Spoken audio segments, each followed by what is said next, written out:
మాజీ మంత్రి మారెప్ప తనపై తప్పుడు ప్రచారం చేస్తున్నారని కర్నూలు జిల్లా గూడూరు మండలం తెలుగుదేశం పార్టీ అధ్యక్షుడు సుధాకర్ రెడ్డి అన్నారు.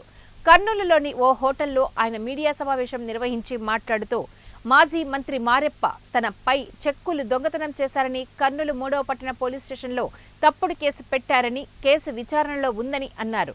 తాను నిజంగా తప్పు చేసి ఉండింటే ఏ శిక్షకైనా సిద్ధంగా ఉన్నానని తెలిపారు. తనపై ఎస్సీ/ఎస్టీ కేసు నమోదు చేయడం సరికాదని, వ్యాపార లావాదేవీల భాగంగానే మారెప్ప చెక్కులు ఇచ్చారని, ఇంకా ఆయన తనకు డబ్బులు ఇవ్వాలని సుధాకర్ రెడ్డి తెలిపారు. కార్యక్రమంలో తెలుగుదేశం పార్టీ జిల్లా అధికార ప్రతినిధి సుందర్రాజు మాట్లాడుతూ సుధాకర్ రెడ్డి తప్పు చేయకున్నా మారెప్ప ఎస్సీ/ఎస్టీ కేసు నమోదు చేయడం సరైన పద్ధతి కాదన్నారు. నిజంగా సుధాకర్ రెడ్డి తప్పు చేసింటే మారెప్పకు మద్దతుగా తాను అండగా ఉంటానని తెలిపారు. Crime number 328/2015 under section 420, 420, 447, 31 IPC section 3 and 4, 1 and 5 SC/ST act Anantapur police స్టేషన్లో ఒక మురళీకృష్ణ మరి ఇతర 5 మంది మీద కేసు నమోదు చేయడం జరిగింది. నా మీద ఎస్సీ అంటే ల్యాండ్ గ్యాబరింగ్ జరిగిందని.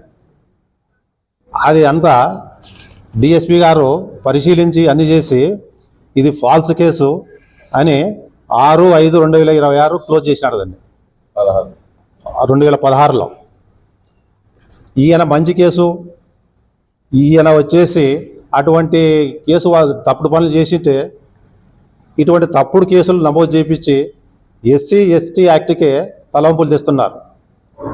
మా మిగతా ఎస్సీ సోదరులు అయితేనేమి, మిగతా వారు అయితేనేమి ఇదంతా గమనించి ఈ ఆయన చేసే పనులకు బాధపడి ఉంటే నేను కూడా ఎస్సీ మాదిగా నేను కూడా నిజంగా ఇబ్బంది ఉంటే తప్పేం కాదు, పెట్టుకోవచ్చు.